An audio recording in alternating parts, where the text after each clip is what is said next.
je me souviens d'une très vieille histoire que je vais vous raconter. Tout est parti effectivement de l'idée de faire une série de films animés qui raconterait en gros une traversée de l'Ancien Testament. Parce que, donc on a défini un nombre d'épisodes, on a défini les étapes de cette traversée finalement. On a fait un pilote d'abord. On a fait un pilote, voilà. Sur le début d'ailleurs. Sur le jardin.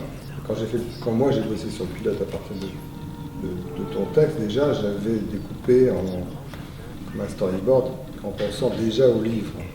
Je pensais que l'un n'allait pas sans l'autre. Moi, c'était immanquablement d'abord que l'Ancien Testament qui m'intéressait, parce que c'est un autre univers que le Nouveau Testament. Le Nouveau Testament, moi, je ne connais rien, je n'ai aucune légitimité pour l'illustrer. Je n'ai pas d'histoire avec ça. Moi, comme je viens d'une petite communauté juive, je connaissais les histoires de l'Ancien Testament. Et ça m'amusait déjà de les relire, et puis après de les redessiner, de me retrouver dans ces affaires qui me rappelaient mon enfance pour le coup, donc c'était assez agréable. Les trois critères, ça a été d'abord qu'on retrouve les histoires, c'est un peu ce que disait Serge, les histoires qui restent dans la mémoire des uns et des autres, qui est pas... Donc bon, ça c'était assez facile. Deuxièmement, que ça c'était plus compliqué, que ça raconte quelque chose, que ce soit pas des épisodes, ça qu'il y a un lien, qu'il y ait une histoire. Bon, voilà, on a construit ça autour de la question même de l'écriture même de ces textes et de leur mémoire, c'est-à-dire qu'à partir de l'exil, après 587 avant notre ère, Nous avons tous été dispersés. on part de cet exil et le fait que un narrateur, se remémore les grandes étapes de cette histoire qui vont fonder à la fois leur mémoire et leur espérance. Donc il fallait aussi donc tracer ça, donc raconter les grandes étapes aussi de l'histoire de ce peuple tel qu'on peut les lire dans la Bible, donc par exemple l'histoire de la royauté qui est une histoire centrale, ce moment où le peuple veut un roi comme les autres nations alors que Dieu leur dit mais vous n'avez pas besoin d'un roi parce que vous avez Dieu. Mais certains ont eu peur d'être dispersés. Ils n'ont voulu faire qu'un seul peuple, ne parler qu'une seule langue et n'avoir qu'une parole.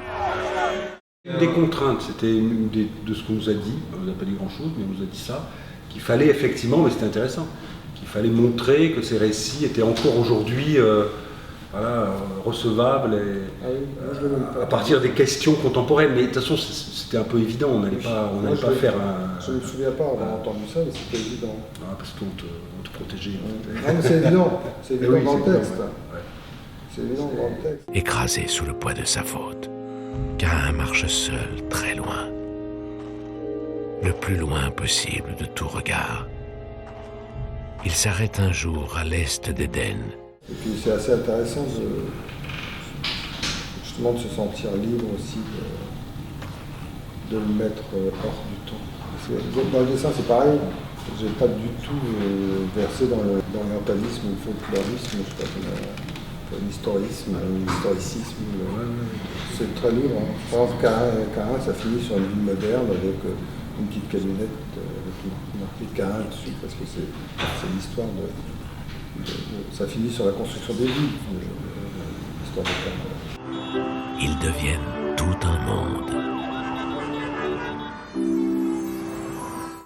On est obligé de découper très très différemment quand on réalise un dessin animé que quand on fait un livre. Il y a le temps. C'est que par exemple, quelques secondes, le spectateur a tendance à s'ennuyer s'il ne se passe rien. Donc, il faut absolument qu'il y ait des changements de séquence assez réguliers. Donc, il y a des aspects très techniques qui sont derrière la légèreté, c'est ça aussi. Il y a une forme de décor aussi qu'il faut mettre en place, même si c'est... Oui, il y a un peu de décor. J'ai lutté beaucoup aussi pour rester très simple. Malheureusement, on est quand même obligé d'être un peu plus bas comme ça, comme Michel. Quand Sarah aura un fils,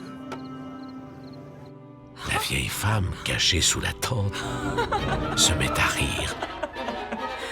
Moi, je ne l'ai pas pris du tout comme un truc religieux, je ne suis pas croyant. J'ai une histoire d'ailleurs qui est ce qu'elle est, qui fait qu'on n'a pas besoin d'être croyant pour reconnaître ces histoires.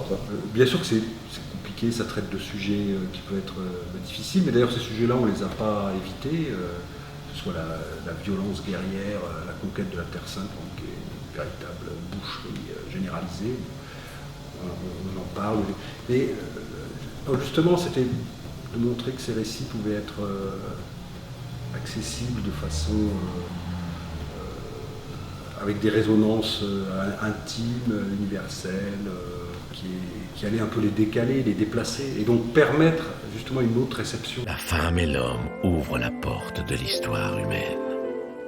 Ils vont devoir travailler, mettre au monde des enfants, vivre les uns parmi les autres, courir le monde, s'aimer et se haïr, de génération en génération.